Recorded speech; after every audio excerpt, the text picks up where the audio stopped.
Rabies அப்படின்னா என்ன? ஒரு டேஞ்சரஸான வைரஸ்ன்னு தான் சொல்ல முடியும். ராபிஸ்னால கிட்டத்தட்ட 18,000 பேருக்கு மேல இறந்து போயிட்டாங்க. 1 கோடி பேருக்கு மேல எஃபெக்ட் ஆகியிருக்காங்க. சோ ராபிஸ்ன்னு சொல்ற அந்த ஒரு நோய் ஒரு மனுஷனுக்கு வந்தா அவனுக்கு என்னென்னலாம் ஆகும், எவ்வளவு மணி நேரத்துக்குள்ள அவன் இறந்து போயிருவான்றது வரைக்கும் நான் இந்த வீடியோல சொல்லியிருக்கேன். சோ தெரிஞ்சுக்கோங்க, என்ன சப்ஸ்கிரைப் பண்ணி வச்சுக்கோங்க. ராபிஸ் அப்படின்னா ஒரு அனிமல்ல இருந்து ஒரு மனுஷனுக்கு வர ஒரு நோய்.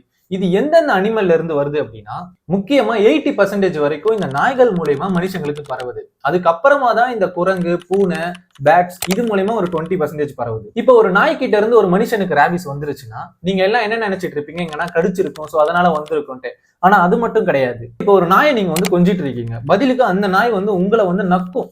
அது மூலயமா ராபிஸ் பரவுது. அப்படி இல்லைன்னா இன்னொரு ஒரு விஷயம் கூட இருக்கு. ரோட்ல இருக்கக்கூடிய நாயா இருந்தாலும் சரி, வீட்டுல இருக்கக்கூடிய நாயா இருந்தாலும் சரி, யூரின் போகும்போது தனியா எங்கேயும் போய் போகாது, வீட்டுல தான் போகும், அப்படியே போகும். மனுஷங்க நம்ம என்ன பண்ணுவோம்னா அது தெரியாம மிதிச்சிட்டோம் அப்படின்னா அது மூலயமா நமக்கு ராபிஸ் பரவ கூட வாய்ப்பு இருக்குன்னு சொல்றாங்க.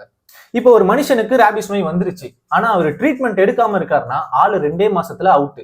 இப்போ அந்த 2 மாசத்துக்குள்ள என்னென்ன ஆகுன்றத நான் சொல்றேன். ஃபர்ஸ்ட் விஷயம் ஹைட்ரோஃபாபிக். இந்த ஹைட்ரோஃபாபிக்னா என்னன்னா, தண்ணியை பார்த்தா உங்களுக்கு பயம் வரும், குடிக்க தோணாது, குளிக்க தோணாது, தண்ணியை பார்த்தாலே நீங்க அலற மாதிரி ஃபீல் ஆகும். 2வது விஷயம், நோயால பாதிக்கப்பட்டவங்களுக்கு அதிகமா கோபம் வரும், அவங்களோட மைண்ட் செட் மாறுதுன்றது அவங்களுக்கே தெரியுமா.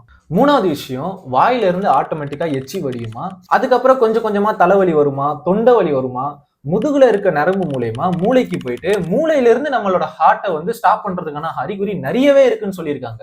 இப்போ உங்க வீட்டுல ஒரு நாயை நீங்க பெட்டா வளர்க்குறீங்க, அப்படி இல்லைன்னா ரோட்ல இருக்க ஒரு நாயை நீங்க பாத்துக்கிறீங்கன்னா அந்த நாய்க்கு ராபிஸ் வராம நீங்க பாத்துக்கணும். அதுக்கு ஒரு 3 வேக்சின் இருக்கு. அது என்னென்னன்றதை நான் சொல்றேன். அப்படி போடாம விட்டீங்கன்னா நீங்க காலி. இப்போ ஒரு நாய் பிறந்ததுக்கு அப்புறம் 12 வாரம் கழிச்சு, அதாவது ஒரு 3 மாசம் கழிச்சு பிரைமரி வேக்சினேஷன் சொல்லி ஒரு தடுப்பூசி ஒண்ணு போடணும். 2வது ஊசி நீங்க எப்ப போடணும்னா, ஃபர்ஸ்ட் போட்ட தடுப்பூசியில இருந்து 1 வருஷம் கழிச்சு 2வது பூஸ்டர் டோஸ்ன்னு சொல்லி இன்னொரு தடுப்பூசி போடணும்.